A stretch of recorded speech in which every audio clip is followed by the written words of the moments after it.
ઓમ નમો ભગવતે વાસુદેવાય નમઃ. આપ સર્વને આજની પરિવર્તની એકાદશીના જય શ્રી કૃષ્ણ.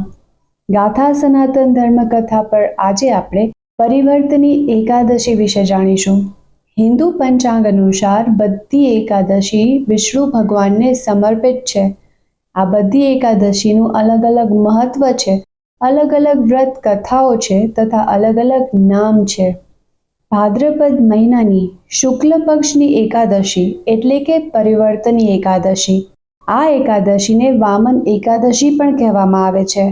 આ દિવસે ભગવાન વિષ્ણુના વામન સ્વરૂપની પૂજા કરવામાં આવે છે.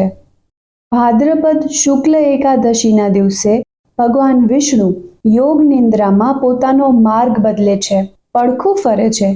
તેથી તેને પરિવર્તન એકાદશી કહેવામાં આવે છે. ભગવાન વિષ્ણુના યોગ નિંદ્રાનો સમયગાળો 4 મહિનાનો છે, જેને ચતુર્માસ કહેવામાં આવે છે. દેવ પોઢી એકાદશીથી દેવ ઉઠી એકાદશી, આ 4 મહિનાનો ગાળો એટલે કે ચતુર્માસ.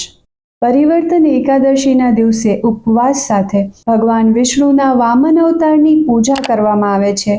પછી પૂજા સમયે વ્યક્તિ પરિવર્તન એકાદશી વ્રતની કથા સાંભળે છે. વ્રતની કથા સાંભળીને જ વ્રત પૂર્ણ થાય છે અને તેનું પૂર્ણ પુણ્ય અને ફળ પ્રાપ્ત થાય છે. જે કોઈ વ્યક્તિ એકાદશીનું વ્રત કે ઉપવાસ એકટાણું ન કરતું હોય તે પણ જો વ્રત કથા સાંભળે તો તેને પણ એકાદશીનું પુણ્ય પ્રાપ્ત થાય છે. તો આવો જાણીએ પરિવર્તન એકાદશીની વ્રત કથા વિશે. એકવાર યુધિષ્ઠિરને ભગવાન કૃષ્ણ પાસેથી પરિવર્તની એકાદશી વ્રત વિશે જાણવાની ઈચ્છા થઈ. પછી શ્રી કૃષ્ણએ તેમને પરિવર્તની એકાદશી વિશે કહ્યું. તેમણે કહ્યું, ત્રેતાયુગમાં દૈત્યરાજ બલિ ભગવાન વિષ્ણુના વિશિષ્ટ ભક્ત હતા.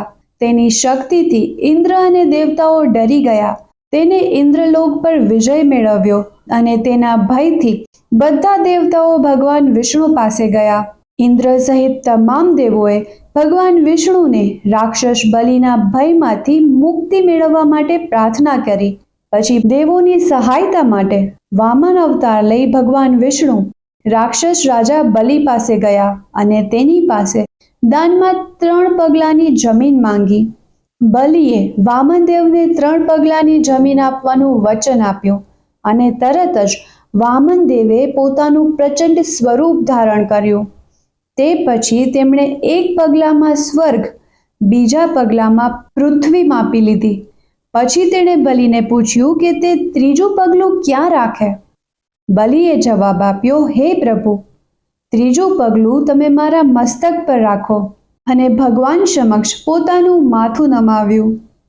આ પછી પ્રભુ વામને ત્રીજું પગલું તેના માથા પર મૂક્યું. આનાથી બલિરાજાનો વાસ સદૈવ માટે પાતાળ લોકમાં થયો.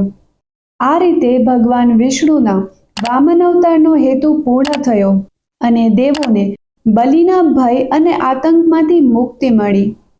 પૂજા વિધિ.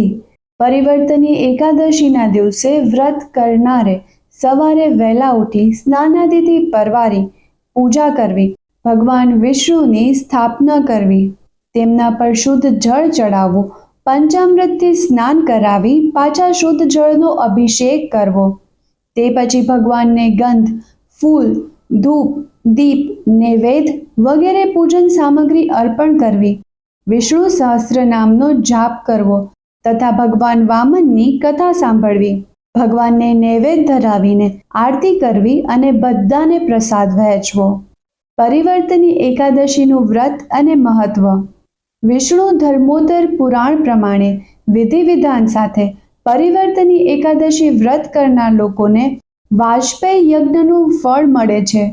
જાણીએ અજાણીએ થયેલા દરેક પ્રકારના પાપ દૂર થાય છે. શ્રી કૃષ્ણએ યુધિષ્ઠિરને કહ્યું છે કે આ એકાદશીએ વ્રત અને પૂજા કરવાથી ભગવાન વિષ્ણુ, ભગવાન શિવ અને ભગવાન બ્રહ્મા એટલે કે ત્રિદેવોની પૂજાનું ફળ મળે છે. આ વ્રત દરેક પ્રકારની મનોકામનાઓ પૂર્ણ કરનાર માનવામાં આવે છે. આ દિવસે ભગવાન વિષ્ણુની પૂજા કરવાથી ભગવાન વિષ્ણુના આશીર્વાદ મળે છે, મોક્ષ પ્રાપ્ત થાય છે તથા સઘળા પાપોનો નાશ થાય છે. જય શ્રી કૃષ્ણ.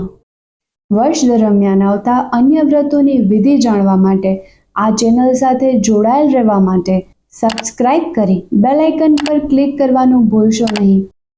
હરિઓમ તત્સત.